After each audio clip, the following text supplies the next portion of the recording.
पिछली क्लास में जो है हमने माधव और सप्रे की गिरफ्तारी, फिर उनका छूटना, उनके साहित्य का प्रकाशन, ये सब वाले पार्ट तक हमने कल कवर कर लिया था। आज की क्लास में हम उसी को आगे बढ़ाएंगे और वहीं से आगे बढ़ते हुए जो है होम रूल आंदोलन के पार्ट तक का हम कवर करने वाले हैं।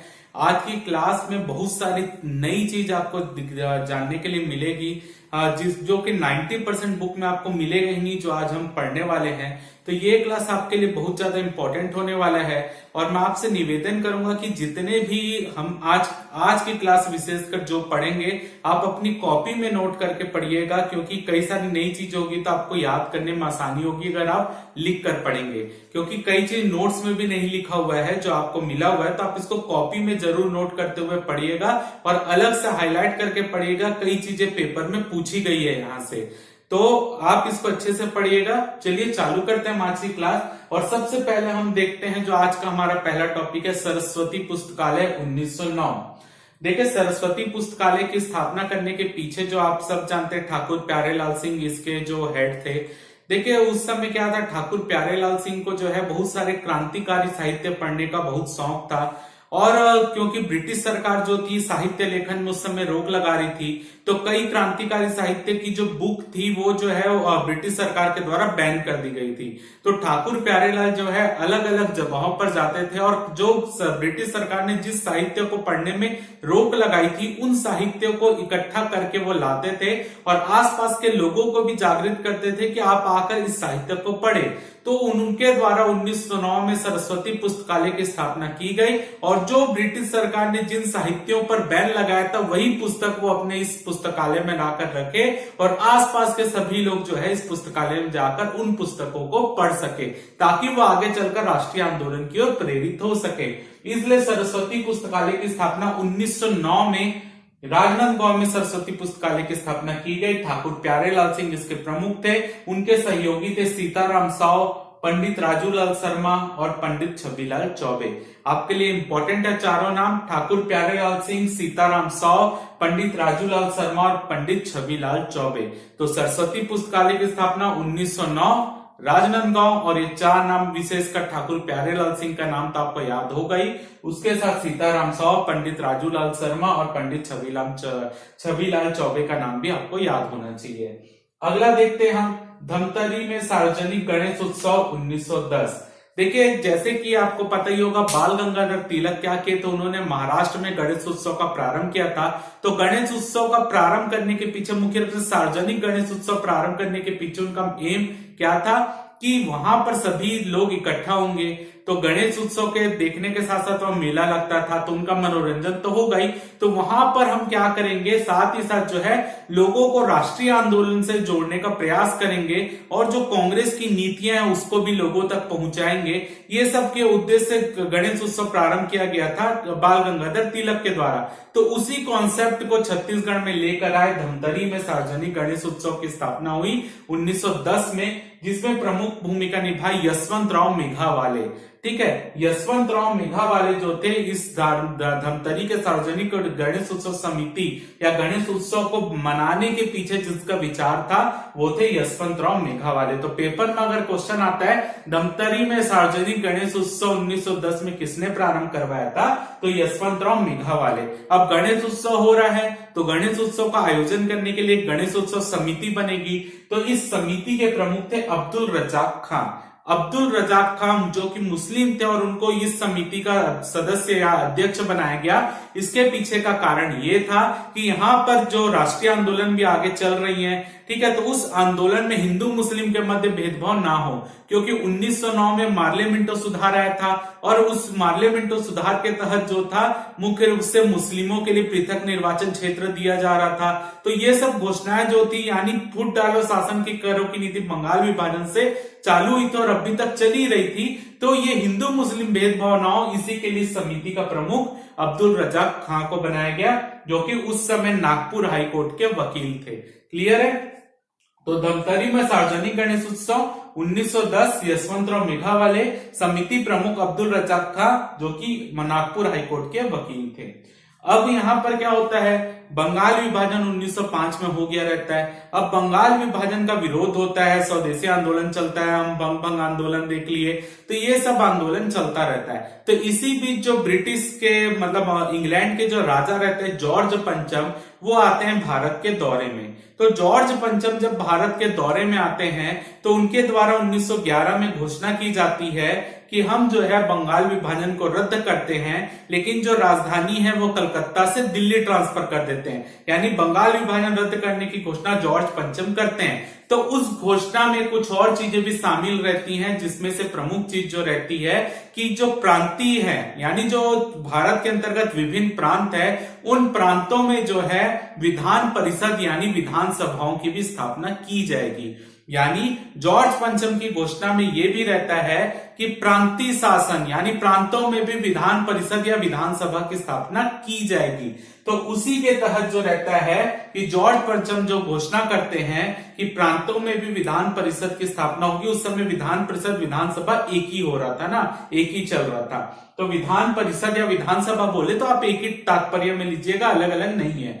तो यहां पर जो है जॉर्ज पंचम की घोषणा होती है कि प्रांतों में विधान परिषद या विधानसभा बनेगी। तो यहां पर जो है 1912 में एक अधिनियम पारित होता है, मुख्य रूप से आप बोल लीजिए मध्य प्रांत के गवर्नर जनरल के द्वारा यह अधिनियम पारित किया जाता है, जिसके तहत मध्य प्रांत में विधान परिषद के गठन का प्रस्ताव पारित हो जाता है। यानी 1912 का जो अधिनियम रहता है, जो इस प्रांत के द्वारा मध्य प्रांत के गवर्नर जनरल के द्वारा बनाया जाता है, उसमें यह बोल दिया जाता है कि अब मध्य प्रांत में भी एक विधान परिषद यानी विधानसभा होगी। तो यह अधिनियम पारित होता है 1912। तो 13 दिसंबर 1912 को जो मध्य प्रांत की विधानसभा बन रही है, उसका मतलब जो विधानसभा बनने के लिए आया है, तो अगर यहाँ पर विधान परिषद होगी तो उनका एक भवन भी तो होगा जहां पर ये मीटिंग होगी। तो वो विधानसभा भवन की नींव जो रखने आते हैं 13 दिसंबर 1912 को ये भवन बनता है, नागपुर में इसकी नींव रखी जाती है, जिसमें लॉर्ड हार्डिंग जो उस समय भारत के वायसराय रहते हैं वो इसमें शामिल होते हैं।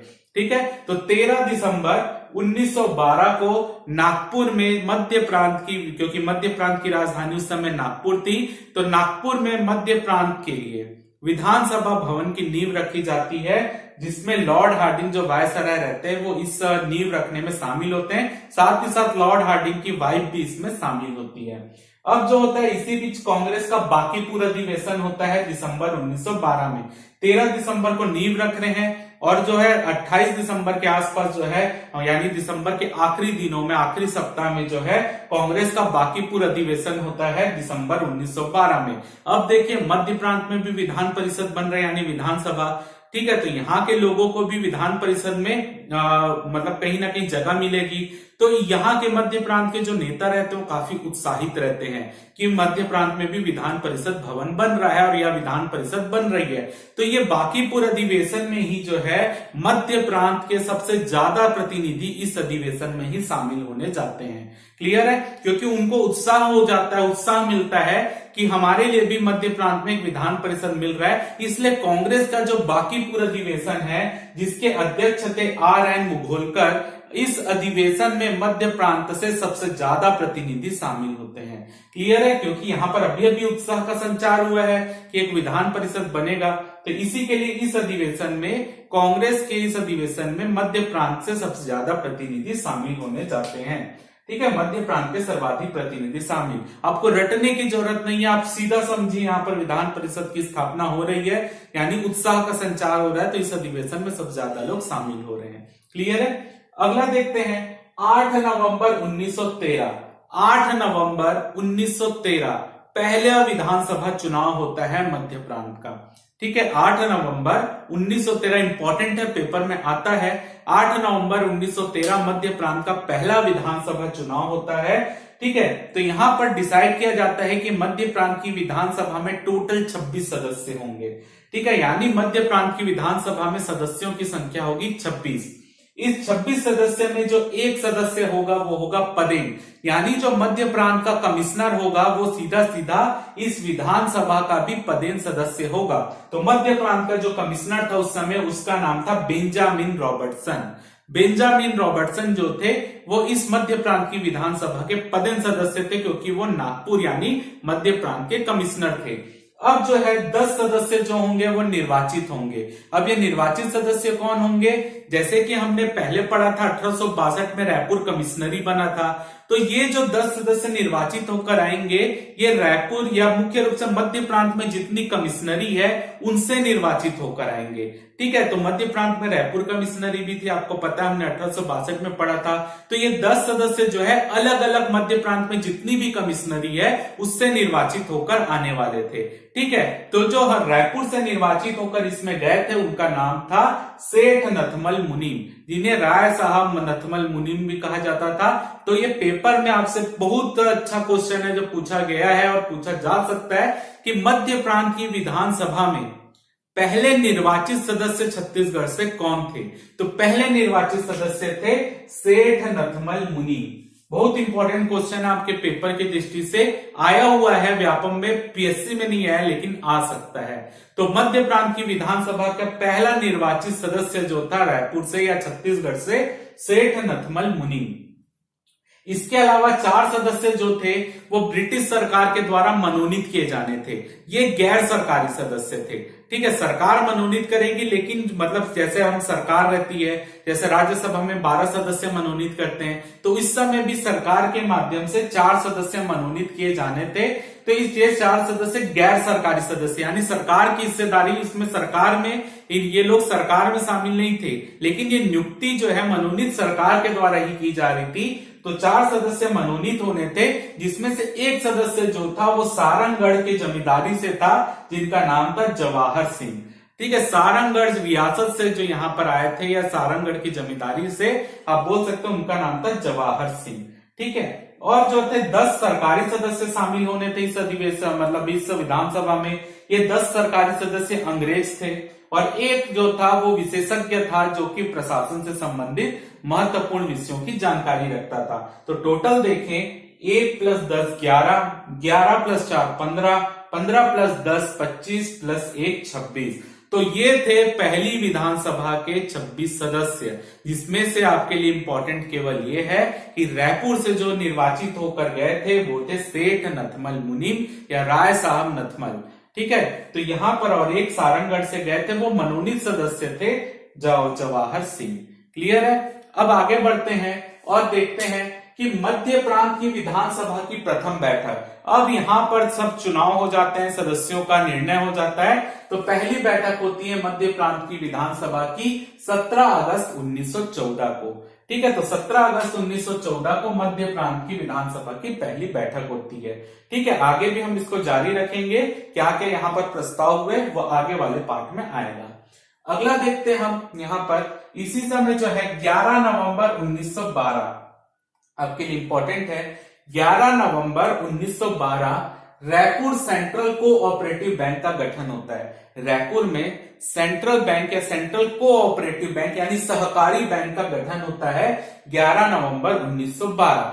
देखिए, सहकारी बैंक के गठन के पीछे का उद्देश्य ये रहता है कि इस समय जो लोन लिए जाते थे या जो किसान अपनी कृषि भूमि के लिए लोन लेता था, या तो सरकार से लेता था या साहूकारों से लेता था, अब वो लोन को पटा नहीं पाता था तो उसकी जमीन हड़पी जा रही थी, और जो लोन भी मिलता था उसमें भी जो ब्याज की दर थी वो बहुत ज्यादा होती थी, तो वो भी नहीं पटा पाते थे। तो किसानों को आसान तरीके से लोन प्रोवाइड कराने के लिए वो जो है ये कोऑपरेटिव सेंट्रल या रायपुर सेंट्रल कोऑपरेटिव बैंक की स्थापना की गई 11 नवंबर 1912 को, जिसके पहले अध्यक्ष बने राय साहब JN सरकार। इस कोऑपरेटिव बैंक के अध्यक्ष थे राय साहब JN सरकार और इसके उपाध्यक्ष थे राम रतन तिवारी।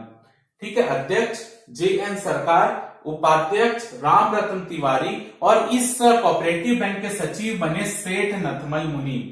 सेठ नथमल मुनीम वही जो यहां पर हमने पढ़ा वही सेठ नथमल मुनीम जो है इसके सचिव थे।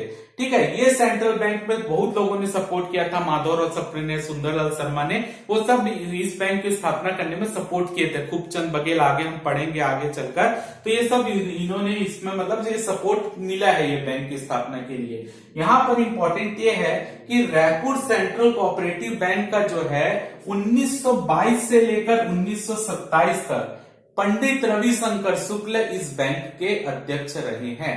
1922 से 1927 तक Pandit Ravishankar Shukla Raipur central cooperative bank के अध्यक्ष रहे हैं। लेकिन पहले अध्यक्ष कौन थे? राय साहब JN सरकार, उपाध्यक्ष थे राम रतन तिवारी, सचिव थे सेठ नथमल मुनीम। क्लियर है? अगला देखते हैं हम दीवान हटाओ आंदोलन। दीवान हटाओ आंदोलन जो है ये पहला छत्तीसगढ़ में ऐसा आंदोलन था जिसमें दीवान हटाओ आंदोलन जो खालसा क्षेत्र के भूमि में आ रहा था। ठीक है, तो दीवान हटाओ आंदोलन जो हुआ है 1914 राजनांदगांव में हुआ है। इस समय जो दीवान थे उनका नाम था कुतुबुद्दीन। ठीक है, जो राजनांदगांव के दीवान थे उसका नाम था कुतुबुद्दीन। तो यहाँ पर जो है अंग्रेजों के द्वारा जो मुख्य रूप से इन जगहों पर दीवानों की नियुक्ति होती थी, वैसे ही व्यक्तियों को दीवान नियुक्त किया जाता था जमींदारी में, जो मुख्य रूप से जो है अंग्रेजों के, बोल सकते हैं अंग्रेजों के पक्ष में रहते थे, अंग्रेजों के चमचे थे, वैसे व्यक्तियों को यहाँ पर दीवान नियुक्त किया जाता था। तो इस समय जो राजनांदगांव के दीवान थे उनका नाम था कुतुबुद्दीन। कुतुबुद्दीन जो है वो इस तरीके के व्यक्ति थे कि अगर उनके आसपास के कोई, अगर राजनांदगांव का कोई व्यक्ति उनके आसपास अच्छे कपड़े पहनकर निकल जाता था तो उनको पकड़ के वो कोड़े मारते थे। ठीक है, तो इससे जो है यानी वो जनता का शोषण कर रहे थे, जनता के ऊपर अत्याचार कर रहे थे। तो उनके अत्याचार के विरुद्ध आवाज उठाई थी ठाकुर प्यारेलाल सिंह ने, और 1914 में उनके द्वारा चलाया गया दीवान हटाओ आंदोलन। ठीक है, तो इसमें प्रमुख थे ठाकुर प्यारेलाल सिंह, पंडित क्षितिजधर झा और रघुवर प्रसाद तिवारी। ठाकुर प्यारेलाल सिंह, पंडित क्षितिजधर झा और रघुवर प्रसाद तिवारी, ये इन्होंने प्रमुख भूमिका निभाई थी दीवान हटाओ आंदोलन में। और इसी समय 1914 में फिर ठाकुर प्यारेलाल वकालत पास कर लेते हैं, फिर दुर्ग में आवेदन करते हैं, मतलब राजनांदगांव में आवेदन करते हैं वकालत के लिए, लेकिन उनको राजनांदगांव से वकालत करने नहीं दिया जाता। फिर वो दुर्ग से आवेदन करते हैं, वहां उनको वकालत करने की परमिशन मिल जाती 1914 में ही। लेकिन फिर 1915 में राजनांदगांव में भी उनको वकालत करने की परमिशन मिल जाती है, तो वो राजनांदगांव को ही अपना कर्मभूमि बना लेते हैं। क्लियर है? तो ये है दीवान हटाओ आंदोलन 1914 राजनांदगांव। अब देखते हैं हम मध्य प्रांत व बरार राजनीतिक परिषद नागपुर। मध्य प्रांत व बरार राजनीतिक परिषद नागपुर क्या है ये? अभी तक हमने क्या देखा था? 3 राजनीतिक परिषद के सम्मेलन देखे थे। जिला राजनीतिक परिषद हमने पढ़ा था, फर्स्ट, सेकंड, थर्ड अधिवेशन जब होता है 1907 में, तो नरम दल और गरम दल में दिक्कत आ जाती है, और नरम दल और गरम दल में दिक्कत आती है तो उसके बाद 2 विचारधारा बढ़ जाती है, नरम दल विचारधारा और गरम दल विचारधारा। जो हमने कल पढ़ा था कि वंदे मातरम गीत से शुरुआत की जाए, दादा साहब खापर्डे बोलते हैं, लेकिन उसमें वो नहीं मानते, बाद में मान लेते हैं, लेकिन वो सम्मेलन छोड़ के चले जाते हैं। तो वो जो सम्मेलन था उसके बाद जो है राजनीतिक सम्मेलन होता ही नहीं, पूरा जो हमारा जिला राजनीतिक परिषद का सम्मेलन होता था वो खत्म हो जाता है। ठीक है, क्योंकि सूरत अधिवेशन होता है, वहां भी गरम दल नरम दल अलग हो जाता है। ठीक है, तो ये प्रॉब्लम के बाद अगला कोई राजनीतिक सम्मेलन होता ही नहीं। इसके लिए जो है मध्य प्रांत और बरार राजनीतिक परिषद का अगला सम्मेलन तैयार होता है। देखिए, उसमें मैं आपको बता दूं, कल की क्लास में हमने पढ़ा था बाल गंगाधर तिलक जो है वो केसरी का प्रकाशन करते, उसके बाद उनको जेल हो जाती 1908 से 1914। तो जो गरम दल विचारधारा के लोग रहते हैं, क्योंकि बाल गंगाधर तिलक गिरफ्तार हो जाते हैं, और गरम दल विचारधारा अरविंद घोष रहते हैं, विपिन चंद्र पाल रहते हैं, सब अपने अपने क्षेत्र में वापस चले जाते हैं, मुख्य रूप से राजनीति को छोड़कर, और बाल गंगाधर तिलक जो है जेल में चले जाते हैं। तो उनके जेल में जाने से राष्ट्रीय आंदोलन को बहुत क्षति पहुंचती है, और जितने भी गरम दल के विचारधारा वाले लोग रहते हैं मुख्य रूप से राजनीति से संन्यास टाइप का लेने लग जाते हैं। तो जब बाल गंगाधर तिलक जो है जेल से बाहर आते हैं 1914 में, मांडले जेल में उनको रखा जाता है। जब 1914 में बाहर आते हैं तो देखते हैं कि जहां हमने राष्ट्रीय आंदोलन को छोड़ा था आज भी वही स्थिति बनी हुई है, कोई भी हमने उन्नति नहीं की राष्ट्रीय आंदोलन के क्षेत्र में। तो यहाँ पर जैसे तिलक छूट कर आते हैं तो यहाँ पर वो अपना देखते हैं कि वो समझ जाते हैं कि अगर हम दो विचारधारा में बंटकर काम करेंगे यानी कांग्रेस का बंटवारा करके करेंगे तो जो हमारी पावर है वो हट जाएगी और अंग्रेज हम पर हावी हो जाएंगे। तो वो सबसे पहला काम करते हैं कि यहाँ पर नरम दल और गरम दल का जो बंटवारा हुआ रहता है उसको जोड़ के पुनः कांग्रेस को एक संगठन के रूप में खड़ा करने का प्रयास करते हैं। तो उसी के एवज में जो है छत्तीसगढ़ में भी जो राजनीतिक सम्मेलन बंद हो गया रहता है मध्य प्रांत में, अब वो दोबारा प्रारंभ करने का निर्णय लिया जाता है और मध्य प्रांत और बरार राजनीतिक परिषद यानी जो अभी हम जिला परिषद पढ़ रहे थे, जिला राजनीतिक सम्मेलन, अब उसका एक नया नाम दे दिया जाता है और वो नया नाम रखा जाता है मध्य प्रांत व बरार राजनीतिक परिषद। ठीक है, जो राजनीतिक सम्मेलन हम पढ़ रहे थे 3 सम्मेलन, अब उसी का एक नया नाम दे दिया गया है मध्य प्रांत व बरार राजनीतिक परिषद सम्मेलन। ठीक है, तो ये जो है ये सम्मेलन होता है नागपुर में, यानी चौथा राजनीतिक सम्मेलन 3 हमने पढ़ा था, तीसरा रायपुर में हुआ था, चौथा जो हो रहा है वो नागपुर में हो रहा है और डेट डिसाइड करते हैं 16 से 18 नवंबर 1915। तो 16 से 18 नवंबर 1915 में जिला राजनीतिक सम्मेलन चौथे नंबर का होता है, जिसका अब नाम डिसाइड कर दिया जाता है मध्य प्रांत व बरार राजनीतिक परिषद सम्मेलन। तो ये चौथा सम्मेलन होता है 16 से 18 नवंबर 1915 को। इसकी अध्यक्षता करते हैं विष्णुदत्त शुक्ल, यानी चौथे राजनीतिक सम्मेलन के अध्यक्ष रहते हैं विष्णुदत्त शुक्ल।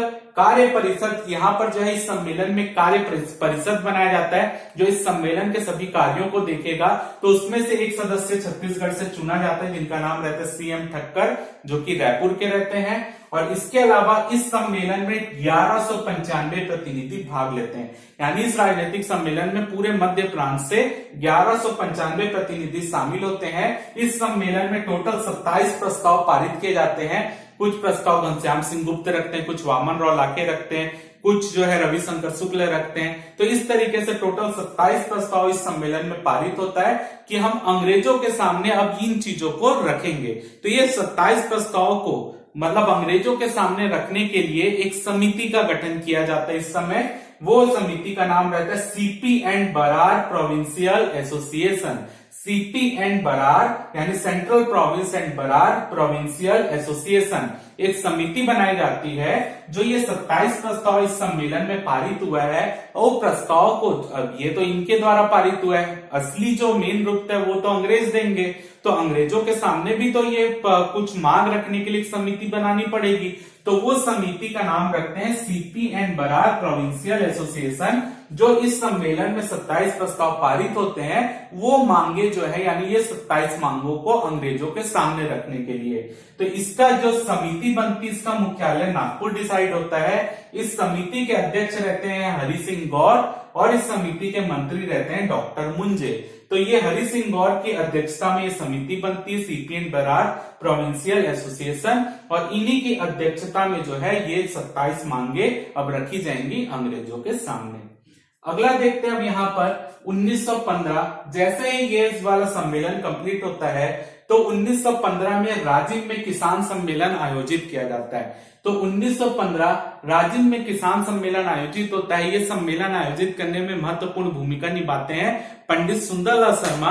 उनके द्वारा ही ये सम्मेलन यहाँ पे आयोजित किया जाता है राजिम में, जिसके अध्यक्ष बनते हैं विष्णुदत्त शुक्ल, जो यहाँ पर भी अध्यक्षता कर रहे थे। यहाँ के भी अध्यक्ष बनते हैं विष्णुदत्त शुक्ल। तो यहाँ पे सुंदरलाल शर्मा किसानों को इकट्ठा करके, क्योंकि किसानों की बहुत सी जमीन साहूकारों के पास थी, क्योंकि वो जो है ऋण जो लिए थे वो लौटा नहीं पा रहे थे, इसी के लिए जो है यहाँ पर पंडित सुंदरलाल शर्मा के द्वारा कृषक ऋण मुक्ति सहायता फंड की स्थापना की जाती है। कृषक ऋण मुक्ति सहायता फंड की स्थापना कौन करता है? पंडित सुंदरलाल शर्मा, ताकि किसानों का जो जमीन वहां पे रख दिए हैं गिरवी, उनको पैसा मतलब वो ऋण नहीं चुका पा रहे, तो वो यहाँ से पैसा ले इस सहायता फंड से और अपनी जमीन को वहां से वापस पाले पैसा देकर। तो यहाँ पर आपके लिए इंपॉर्टेंट है कृषक ऋण मुक्ति सहायता फंड की स्थापना 1915 में पंडित सुंदरलाल शर्मा के द्वारा की गई थी। एक्चुअल में ये इनका प्लान 1914 से चल रहा था, लेकिन एक्चुअल में ये डिसाइड मतलब फिक्स हुआ 1915 में कि वो समिति ये सहायता फंड बनेगा। क्लियर है? अगला देखते हैं यहाँ पर एक चीज और है, अप्रैल 1915 का चीज क्या होता है। फरवरी 1915 में गोपाल कृष्ण गोखले की जो है मृत्यु हो जाती है। तो उनके लिए जो है अप्रैल 1915 में उन्हीं के नाम पर गोखले स्मृति कोष छत्तीसगढ़ में बनता है। तो गोखले स्मृति कोष, जिसमें गोपाल कृष्ण गोखले की मृत्यु के बाद आंदोलन को चलाने के लिए, कुछ कार्यक्रम चलाने के लिए पैसे इकट्ठे किए जाते थे, तो वो कोष का निर्माण होता है गोखले स्मृति कोष छत्तीसगढ़ में अप्रैल 1915 में, जिसके सचिव बनते हैं पंडित रविशंकर शुक्ल। तो पंडित रविशंकर शुक्ल इसके सचिव बनते हैं। अब हम देखते हैं होम रूल लीग की स्थापना। जैसे कि मैंने आपको पहले बताया, जो बाल गंगाधर तिलक रहते हैं वो आ जाते हैं जेल से बाहर 1914 में, और उनका पहला विचार ये रहता है कि हम कांग्रेस को संगठित करें। ठीक है, तो कांग्रेस को संगठित करने के लिए नरम दल और गरम दल को मिलाने के लिए वो प्रयास करना प्रारंभ कर देते हैं। इसी समय जो है आयरलैंड से एक लेडीज भारत आती है जिसका नाम रहता है एनी बेसेंट। एनी बेसेंट जो है आयरलैंड में भी जो है होम रूल आंदोलन को चलाकर आती है, मुख्य रूप से स्वराज की मांग को लेकर, यानी हम अपने क्षेत्र में तो शासन खुद करेंगे, मतलब जो बेसिक शासन है वो हम करें, भले ही आप हमारे ऊपर रहें, पूर्ण स्वराज ना दे, लेकिन यहाँ पर कुछ क्षेत्रों में तो हमको शासन करने दिया जाए। ठीक है, भले आप हमारे ऊपर रहे। तो ये होम रूल आंदोलन जो है वह एनी बेसेंट आयरलैंड में सफल संचालन करके आती है। तो यहाँ पर एनी बेसेंट और बाल गंगाधर तिलक मिलते हैं और भारत में भी उसी तरीके के एक आंदोलन की रणनीति बनाते हैं जो होम रूल आंदोलन के नाम से जाना जाता है। तो तिलक जी जैसे 1914 में जेल से निकलते हैं, वो भारत के हर क्षेत्र की यात्रा करने लगते हैं और हर क्षेत्र में जाकर होम रूल लीग से संबंधित बातों को समझाते हैं। उसी एवज में एनी बेसेंट भी हर क्षेत्र में जाती है, वो दोनों अपने क्षेत्रों को बांट लेते हैं, कौन से क्षेत्र में एनी बेसेंट जाएगी, कौन से क्षेत्र में तिलक जी जाएंगे। लेकिन यहाँ पर इंपॉर्टेंट ये है कि 12 अक्टूबर 1915 को नागपुर में एनी बेसेंट आती है और यहां पर वो लोगों को संबोधित करती है और होम रूल लीग के मतलब को समझाती है कि होम रूल लीग या होम रूल आंदोलन कैसा होना चाहिए। तो ये 1915 या 14 से ही चालू हो जाता है ना पूरे देश में। जैसे तिलक जी बाहर आते हैं, भले ही होम रूल आंदोलन 1916 से चालू होता है, लेकिन होम रूल लीग की स्थापना जो है वो 1915 में ही चालू हो जाती है। ठीक है, तो यहां पर जो है 12 अक्टूबर 1915 को एनी बेसेंट नागपुर आती है और यहां पर लोगों को संबोधित करती है कि और होम रूल लीग के महत्व को समझाती है। क्लियर है। लेकिन आपको यहां पर एक बता दूं कि जो पेपर में अगर कभी आपके क्वेश्चन आता है कि जो छत्तीसगढ़ का क्षेत्र है वो किसके अंतर्गत आता था होम रूल आंदोलन में, तो जो छत्तीसगढ़ का क्षेत्र था वो बाल गंगाधर तिलक के अंतर्गत आता था। यानी यहाँ के जो लोग थे वो तिलक जी की विचारधारा से प्रभावित थे। तो यहाँ पर जो होम रूल लीग की स्थापना हुई वो तिलक जी के संदेशों से ही हुई है। ठीक है, तो भले यहाँ पर एनी बेसेंट के बोलने के बाद होम रूल लीग चालू हो रहा है, क्योंकि पहले तिलक जी के पहले एनी बेसेंट इस क्षेत्र की यात्रा में आ गई थी, इसी के लिए जो है एनी बेसेंट से के बोलने के बाद यहाँ पर लीग की स्थापना हुई। लेकिन ये विचारधारा किससे प्रभावित थे यहाँ के लोग, वो थे तिलक जी की विचारधारा से। तो पेपर में कभी भी क्वेश्चन आएगा होम रूल आंदोलन से रिलेटेड कि यहाँ की लीग की स्थापना जो थी तिलक जी के विचारों से प्रेरित होकर की गई थी, तो सही है। एनी बेसेंट के विचारों से होकर की गई थी तो वो आंसर आपको नहीं लेना है, क्योंकि यहाँ के लोग तिलक जी की विचारधारा से प्रभावित थे। केवल यहाँ पर उनका भाषण हुआ था, उसके बाद जो है लीग की स्थापना हुई थी, लेकिन विचारधारा तो तिलक जी की थी। ठीक है, तो बिलासपुर में याद रखिए अक्टूबर 1915 की बात कर रहे हैं। तो अब जितने भी लीग हम लोग पढ़ रहे हैं वो 1915 में स्थापित हुई थी।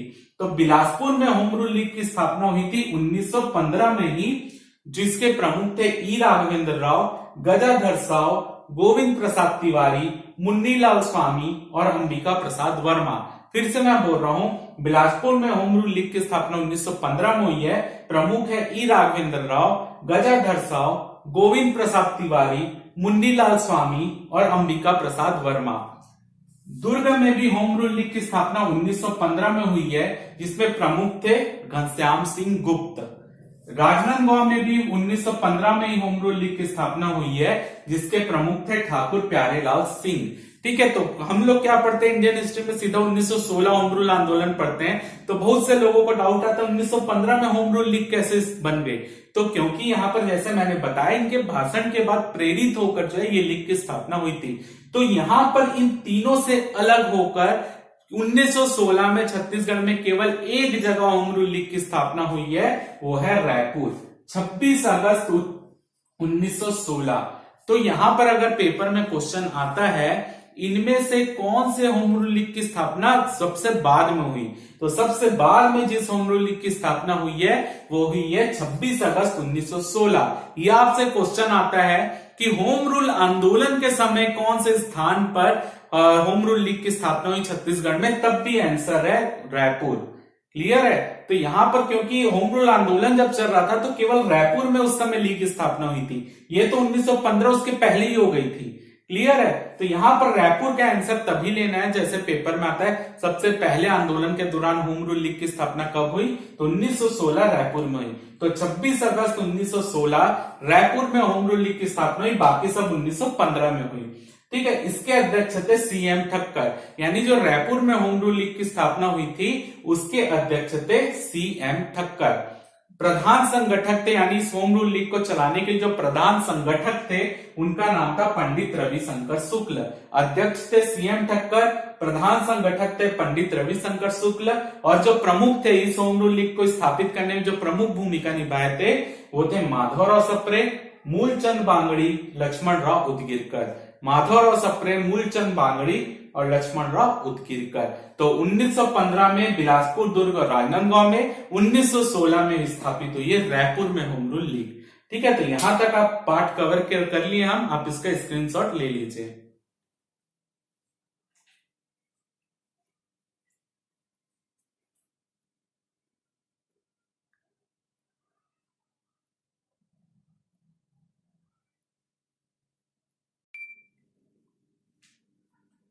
अब हम आगे बढ़ते हैं और ये देखते हैं कि मध्य प्रांत एवं बरार राजनीतिक परिषद का 5वां अधिवेशन, हमने 4 अधिवेशन देख लिया था, ये 5वां अधिवेशन है मध्य प्रांत एवं बरार राजनीतिक परिषद का 5वां अधिवेशन, जो कि 5 नवंबर 1916 को अमरावती में होता है, जिसके अध्यक्ष रहते हैं हरि सिंह गौर। ये अधिवेशन इसलिए इंपॉर्टेंट बनता है क्योंकि इस अधिवेशन में एनी बेसेंट को आमंत्रित किया जाता है इस अधिवेशन में शामिल होने के लिए। एनी बेसेंट इस अधिवेशन में शामिल होने आती भी है, लेकिन मतलब आने के लिए निकलती भी है, लेकिन जो प्रांतीय सरकार रहती है यानी मध्य प्रांत की जो सरकार रहती है या वहां की प्रशासनिक व्यवस्था रहती है, वो प्रशासन एनी बेसेंट को आने से रोक देता है। तो एनी बेसेंट इसलिए इस सम्मेलन में भाग नहीं ले पाती।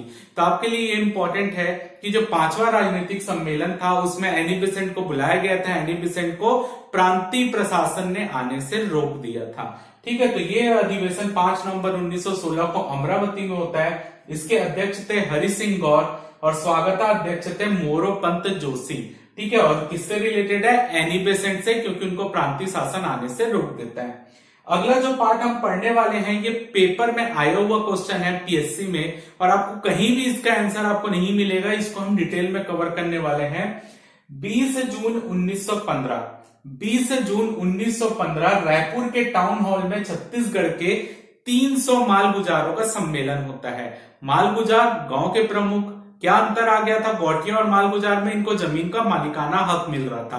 तो ये 300 जो मालगुजार थे जो छत्तीसगढ़ के क्षेत्र के अंतर्गत आते थे, उनका एक सम्मेलन हुआ रायपुर के टाउन हॉल में 20 जून 1915 को, जिसके अध्यक्ष थे यादवराव देशमुख। यादवराव देशमुख ने इस सम्मेलन की अध्यक्षता की थी। इस सम्मेलन में क्या डिसाइड हुआ था, इस सम्मेलन में यह डिसाइड हुआ था, चर्चा हुई थी कि राजस्व की दर में कम करना, यानी जो ब्रिटिश सरकार राजस्व की दर को बढ़ा रही है उसको किस तरीके से कम किया जाए, उसकी मांग अंग्रेजों के सामने यानी ब्रिटिश सरकार के सामने रखना। सेकंड था राजस्व वसूली में छूट, यानी जो राजस्व वसूली हो रही है उसमें आम लोगों को भी छूट दी जाए, उससे संबंधित प्रावधानों पर चर्चा हुई इसमें। और तीसरा था मालगुजारों के अधिकारों की भूमि को सुरक्षित रखना। जैसे मैंने बताया मालगुजार के पास जमीन का मालिकाना हक था, तो वो अधिकार उनके पास बना रहे, उसके भी अधिकारों की सुरक्षा करना भी इस विषय पर चर्चा की गई इस सम्मेलन में। और ये सभी मांग जो यहाँ इस सम्मेलन में चर्चा की गई आगे चलकर अंग्रेजों के सामने भी रखी गई। तो पेपर में ये क्वेश्चन आया हुआ है कि मालगुजारों का सम्मेलन कब हुआ था, क्या हुआ था, पूरा 3 पॉइंट था कूट में। तो इन विषयों पर चर्चा हुई थी। इसके अध्यक्ष थे यादवराव देशमुख और टाउन हॉल में छत्तीसगढ़ के 300 मालगुजारों के सम्मेलन था। इसके अलावा जो है तिलक जी की छत्तीसगढ़ यात्रा भी इसी समय हुई थी। एक्चुअल में तिलक जी जो है कलकत्ता गए हुए थे अधिवेशन भाग लेने के लिए। तो यहाँ पर जो है कलकत्ता में जब तिलक जी गए थे तो कलकत्ता से जो है उनको नागपुर आना था। तो कलकत्ता से नागपुर की यात्रा के समय वो छत्तीसगढ़ के भी स्थानों से होकर गुजरे थे। तो 5 जनवरी 1917 को वो कलकत्ता से निकलते हैं और 6 जनवरी 1917 को वो छत्तीसगढ़ के रायगढ़, बिलासपुर, रायपुर और महाराष्ट्र के गोंदिया, इन सभी स्थानों पर, सभी रेलवे स्टेशन पर बाल गंगाधर तिलक जी का जो है बहुत सम्मान होता है।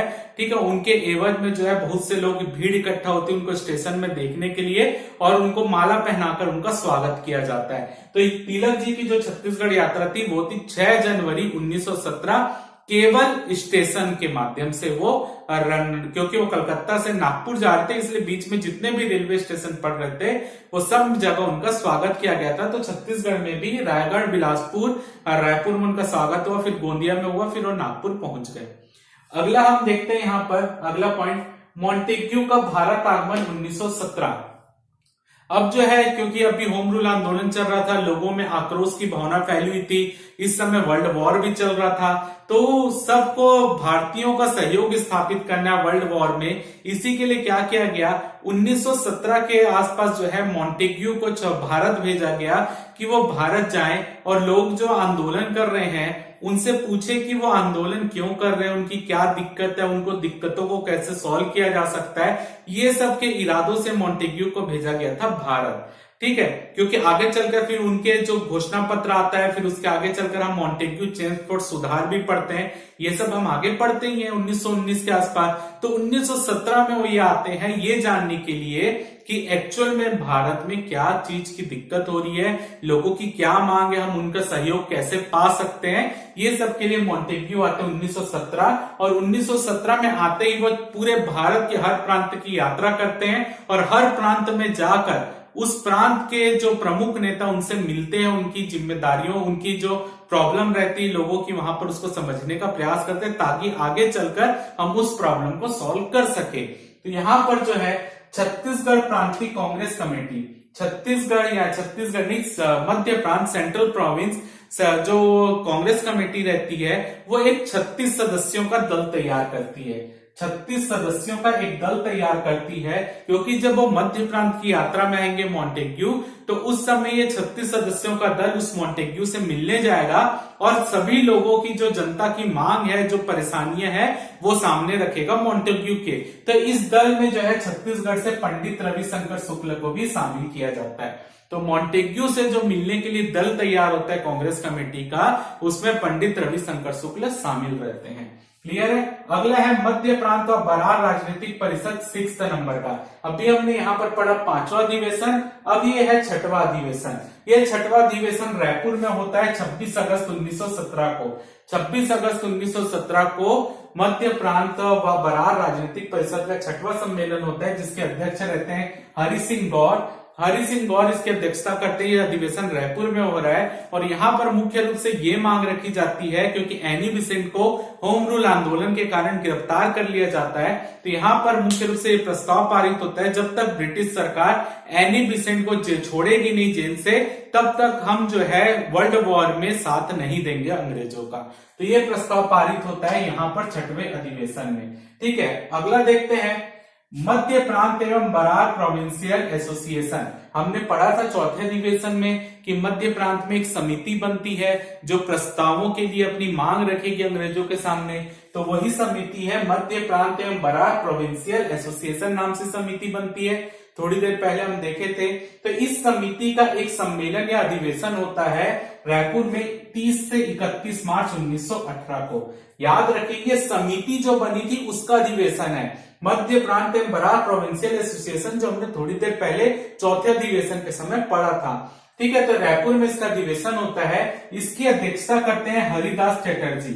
हरिदास चटर्जी इस अधिवेशन की अध्यक्षता करते हैं और यहाँ पर एक प्रस्ताव ये समिति पारित करती है कि अब जो है हम यहाँ पर मांग रखेंगे अंग्रेजों के सामने कि जैसे ही युद्ध समाप्त होता है, जो वर्ल्ड वॉर चल रहा है, युद्ध समाप्त होता है, आप वैसे ही हमको स्वराज दे देंगे।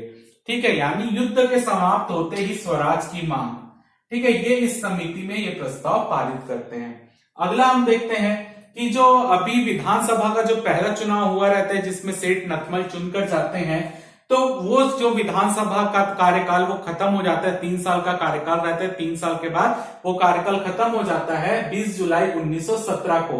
और जो नए चुनाव आयोजित होते हैं वो होते हैं 18 से 20 जुलाई 1918 को चुनाव हो जाता है। ठीक है, तो यहाँ पर जो नया विधानसभा चुनाव होता है तो इस बार जो है सीटों को बढ़ाया जाता है, और जो मुख्य रूप से जो निर्वाचित सदस्य हैं, जो पिछली बार केवल सेठ नथमल गए रहते हैं चुनकर, इस बार निर्वाचित सदस्यों की संख्या छत्तीसगढ़ से बढ़कर 3 हो जाती है। वो है सीएम ठक्कर, सेठ नथमल और ई राघवेंद्र राव। तो जो सेकंड मध्य प्रांत का विधानसभा चुनाव होता है उसमें 3 सदस्य निर्वाचित होते हैं छत्तीसगढ़ से, सेठ नथमल, सीएम ठक्कर और ई राघवेंद्र राव। क्लियर है। अगला पॉइंट देखते हैं हम यहाँ पर, प्रथम धमतरी तहसील राजनीतिक परिषद। अब जो है जैसे अभी जिला स्तरीय चल रहा था, मध्य प्रांत में राजनीतिक परिषद चल रहा था, तो पंडित सुंदरलाल शर्मा ने यहाँ पर आयोजित करवाया धमतरी तहसील में राजनीतिक परिषद। यानी अब तहसील और आसपास के जो और अन्य तहसील है वहां के जो प्रमुख लोग हैं वो इस तहसील स्तरीय सम्मेलन में शामिल होंगे। तो सुंदरलाल शर्मा, नारायण राव मेघावाले और जो है बाबू छोटेलाल श्रीवास्तव, इन सब ने मिलकर धमतरी में पहला तहसील स्तरीय सम्मेलन आयोजित करवाया 1918 में, जिसके अध्यक्ष बनाए गए वामनराव लाखे को। और इस तहसील स्तरीय सम्मेलन में जो है नहर कर और चारागाह से संबंधित मुद्दों पर चर्चा की गई। ठीक है, नहर कर और चारागाह से संबंधित मुद्दों पर चर्चा हुई। इस सम्मेलन को आयोजित कराने में सुंदरलाल शर्मा, बाबू छोटेलाल श्रीवास्तव और नारायण राव मेघावाले ने प्रमुख भूमिका निभाई। और यह सम्मेलन 1918 में पहला धमतरी सम्मेलन हुआ तहसील स्तरीय, जिसके अध्यक्ष वामनराव लाखे डिसाइड हुए थे या चुने गए थे। तो आज की क्लास हम यहीं पर खत्म करेंगे। अगली क्लास में जब हम आएंगे तो इसी पार्ट को आगे बढ़ाएंगे। इस समय और क्या क्या चीजें हुई, फिर क्या जो रॉलेट एक्ट, जलियांवाला बाग हत्याकांड, खिलाफत आंदोलन और असहयोग आंदोलन वाले पार्ट तक हम पहुंचेंगे, तो वो करेंगे हम अगली क्लास में। तो आज की क्लास में सिर्फ इतना ही, मिलते हैं अगली क्लास में।